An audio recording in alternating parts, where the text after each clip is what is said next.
मौलाना doctor Kalbe Sadiq को पद्म भूषण, राष्ट्रपति रामनाथ कोविंद ने देश के सर्वोच्च नागरिक सम्मान से सम्मानित किया। हकीम उम्मत और मशहूर आलिम डॉक्टर कल्बे सादिक को उनकी खिदमात के इतराफ़ में बाद अज़ मर्ग मुल्क के सबसे बड़े शहरी सम्मान पद्म भूषण से नवाजा गया।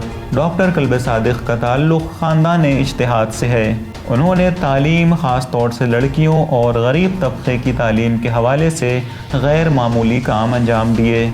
इस सिलसिले से उन्होंने यूनिटी स्कूल और यूनिटी मिशन स्कूल का क़याम किया। गरीबों की मदद के लिए तौहीदुल मुस्लिमीन ट्रस्ट का क़याम किया। वो हमेशा इत्तेहाद बैनुल मज़ाहिब के लिए सबसे आगे नज़र आते थे। यही वजह है कि उन्हें हर मज़हब में क़द्र की निगाह से देखा जाता रहा है। उनका इंतकाल नवंबर 2020 में हुआ था। उनके इंतकाल पर हिंदुस्तान के राष्ट्रपति, प्रधानमंत्री के अलावा दूसरे मुल्कों के मंत्रियों ने भी इजहार अफसोस किया था।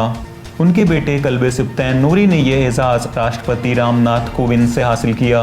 विलायत टीवी की टीम तमाम हिंदुस्तानियों और ख़ास तौर से डॉक्टर कल्बे सादिक साहब के खानवादे को इस मौके पर मुबारकबाद पेश करती है।